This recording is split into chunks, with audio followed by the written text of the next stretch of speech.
দোষে গৃহ নষ্ট, লক্ষ্মী ছেড়ে যায়। যেমন গাছ তেমন ফল হবে। নিম গাছে আম হয় না, তার শিকড়ও তেতো, পাতাও তেতো, ফুলও তেতো, কাণ্ডটাও তেতো, ফলও তেতো। তারই গোড়ায় আম গাছ হয়েছে। আম গাছে আম সুমিষ্ট স্বাদ। যে যেমন এই নিম গাছের স্বভাব, তার সব কিছুই তেতো। ভক্তমণ্ডলী মায়েরা, আমরা যদি তেমন হই, আমাদের গাছে যে ফলটা হবে, সন্তান সন্ততি তারা তেমন হবে। সকালে উঠেই নিয়ম থাকবে, আগে ঠাকুরকে প্রণাম করো, আগে 10 বার নাম জপ করো, তারপরে পড়তে বসবে। এটা যদি মা বাবা করে, তাহলে তার ছেলে মেয়েদেরকেও করাবে। আর যদি মা বাবা না করে, তার বাবা করে না, তা কি করে হবে?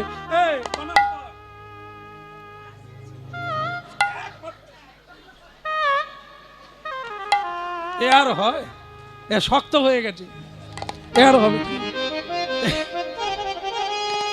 বাচ্চা ছেলেকে যা করাবে তাই হবে। গর্ভ থেকে যদি প্রসাদ পায়, গর্ভে দীক্ষা নিয়েছিল কে? শ্রীমদ্ ভাগবতে আছে, মায়ের গর্ভে দীক্ষা পেয়েছে। একদম প্রণাম প্রণাম প্রণাম ভক্তদের চরণে। আপনারা হরিনাম শুনছেন, তাই মনে রেখেছেন, প্রহ্লাদ মহারাজ এত বড় ভক্ত হলেন, তার গুরু নারদজি। আর সে কি কাজ করলি তুই? আজ কোথায় থাকতিস, কোথায় গেলি? একসঙ্গে থাকতাম, হরি ভজন করে জীবনকে সার্থক করতাম, পারলি না। তুই আমার মানি মানলি না। তা বল, কাঁদছিস কেন বেটা? হ্যাঁ, দুঃখ তো খাচ্ছিস না কেন? মরে যাবি তো। তুই হরি ভজন করবি কি করে মরে গেলে? দুঃখ তো খা, মায়ের দুগ্ধ খেয়ে বেশ বাঁচতে হবে তোকে, নাহলে মরে যাবি। মরে গেলে কারো জীবন সার্থক হয় না। মরার প্রস্তুতি নিতে হবে, মরার কাজ করতে হবে, তাহলে এমন ভাবে মরবি আবার ভক্তিমতী মায়ের।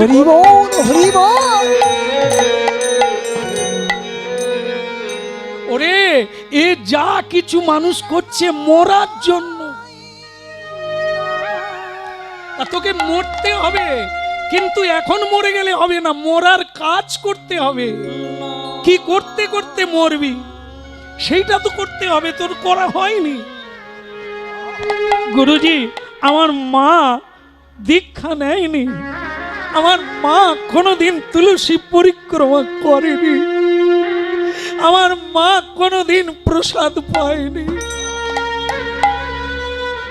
আমি যদি সেই অপবিত্র দুগ্ধ খাই, আমি তো আপনাকে ভুলে যাব।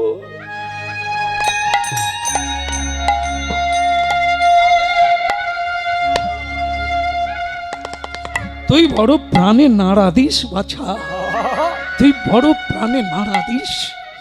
যাক, আমি যখন এসেছি, তোর কান্নার বিধান আমি দিয়ে যাব।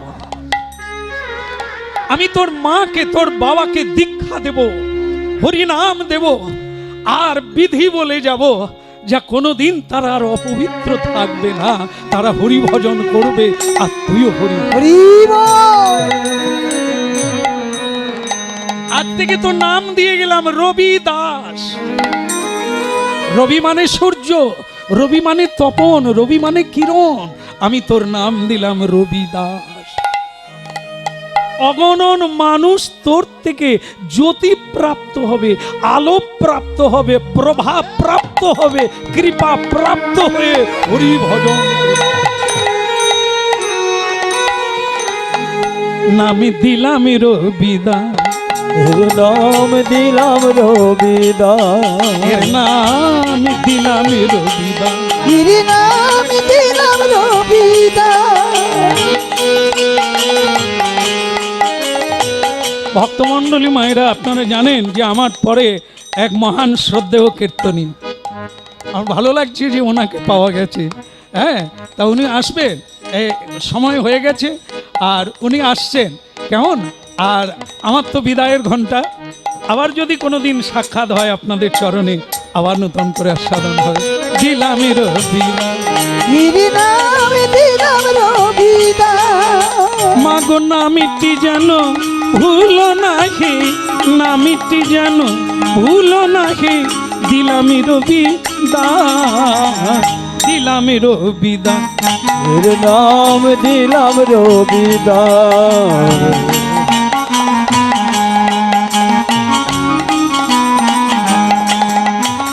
বলো কৃষ্ণ কনৈয়া কি, গিরধারী লাল কি। আচ্ছা, একটা অনুরোধ, সবাই হরিনাম করবে তো? না না, আমি আপনাদের এরকম আদেশ করতে পারি না, আপনারা সবাই করে ভগবত ভক্ত, আমি আপনাদের চরণে আসতে পারলে আমার জীবন ধন্য হবে। জয় জয়।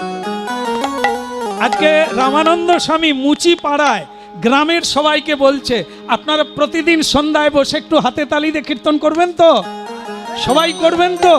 তাহলে আমি আপনাদের মন্ত্র দেব, আর এ ছেলে তখনই বাঁচবে, নালে কিন্তু মরে যাবে।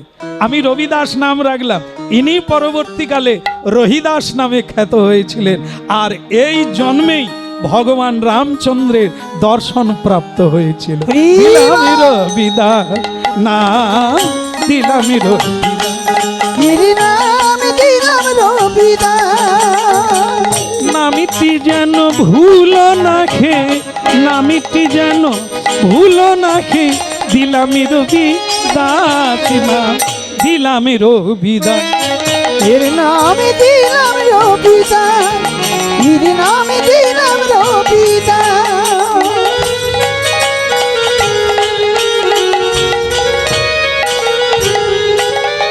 হরি বল।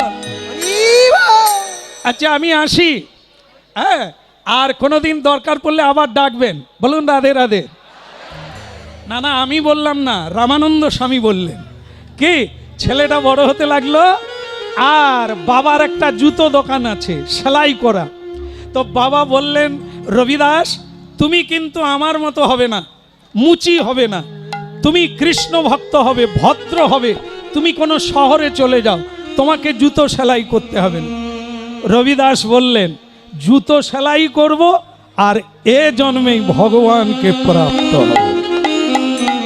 কি, তাই ভজন শুরু হলো, আর একদিন তার দোকানে স্বয়ং ভগবান রামচন্দ্র বৃদ্ধ বেশ ধারণ করে উপস্থিত হয়ে গেল।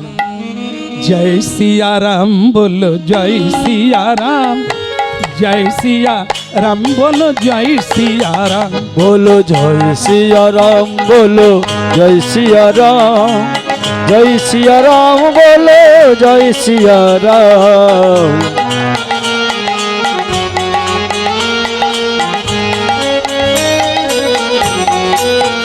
बोलो जय सिया राम, बोलो जय सिया राम, जय सिया राम, बोलो जय सिया राम। সীতাপতি সুন্দর, জয় সিয়া রাম, জয় সিয়া রামে বলো, জয় সিয়া রাম। सीतापति सुंदर जय सिया राम, जय सिया राम, बोलो जय सिया राम। জয় সিয়া রাম, জয় জয় জয় সিয়া রাম, জয় সিয়া রাম বলো, জয় সিয়া রাম। बोलो जय सिया राम, बोलो जय सिया राम, जय सिया राम, बोलो जय सिया राम। বলো ভগবান রামচন্দ্র কি जय हो। এই, ভালো আছো? ভালো আছে?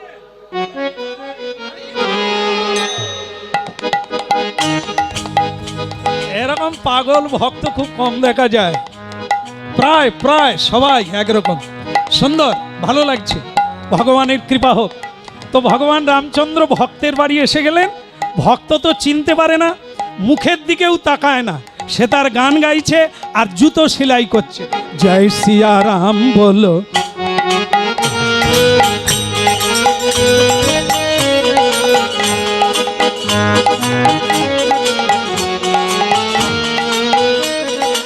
ভগবান বলে, আমাকে লোকে পাওয়ার জন্য কত যোগী ঋষি যোগ করে, এ গান গেয়ে জুতো সেলাই করে যাচ্ছে, আমার দিকে তাকায় না। আরে ও রবিদাস, কাকে চাই? বলে তোমাকে চাই। আমার পায়ের জুতো কি তোমার দোকানে আছে? রবিদাস বলে একটু শান্তিতে হরি নাম করব, তারও উপায় নেই। এই যে বুড়ো, আরে কি আমাকে বুড়ো বলে? আমি যে কে এখনো জানেনি, সে আমাকে বলে বুড়ো। পা বের করো, পায়ের মাপ দেখি জুতো আছে নাকি। ভগবান পা বের করেছে, তার কোনো জুতো পায়ে লাগে না, খালি পা বড় হয়ে যায়। রবিদাস রেগে বলে তোমার পায়ের জুতো এ দোকানে নাই, তুমি বেমাখন মায়ের গর্ভ থেকে। অভিমন্যু মরে গেল কার জন্য? তার মায়ের জন্য। অর্জুন বলে দিয়েছিল যে আমি তোমাকে একটা যুদ্ধের গল্প বলবো, তুমি গর্ভবতী সুভদ্রা, তাই তুমি ঘুমিয়ে যেও না, মন দিয়ে যুদ্ধের কাহিনীটা শোনো। তুমি শোনা মানে তোমার গর্ভের সন্তান শুনবে। এই চক্রব্যূহ যুদ্ধে যে অভিমন্যু মারা গেল, সেটা ওই যুদ্ধের গল্পটা অর্জুন বলেছিল গর্ভ অবস্থা। গর্ভে এই ঢোকার মানে প্রবেশ করা চক্রব্যূহ, চক্রের মতো দেখতে 7 জন যোদ্ধা থাকবে, তাদেরকে যুদ্ধ করে অতিক্রম করে পরাজয় করে ভেতরে ঢোকা, এর নাম চক্রব্যূহ ভেদ। তো সেটা ঢোকার সময় যে গল্পটা বলেছিল কাহিনীটা, তখন মা জেগেছিল, কিন্তু বেরিয়ে আসার কথা যখন বলে, সুভদ্রা মা ঘুমিয়ে গিয়েছিল। তাই অভিমন্যু চক্রব্যূহে প্রবেশ করতে পেরেছিলেন, কিন্তু বেরোতে পারেনি। হরিনাম শুনবেন না, এ কথা কোনো সংসার বলবে না। এই হরিবাসরে স্বয়ং ভগবান গৌরাঙ্গ মহাপ্রভু এই জন্য হরিবাসর তৈরি করেছে। দেখেন, এই যার হবে তার 6ও হবে, 9 হবে, যার হবে না তার 90ও হবে।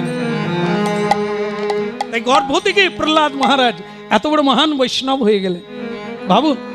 তাই এখানে তাই হলো কি, গর্ভ থেকেই তো শুরু। আমি যেমন মা তার তেমন ছা।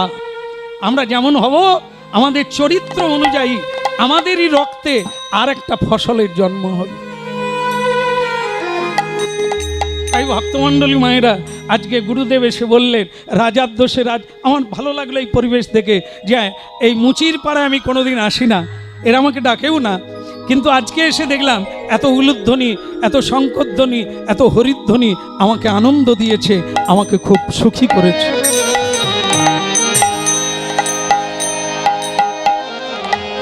দে দে দে দে দে দে দে দে দে দে দে দে দে দে দে।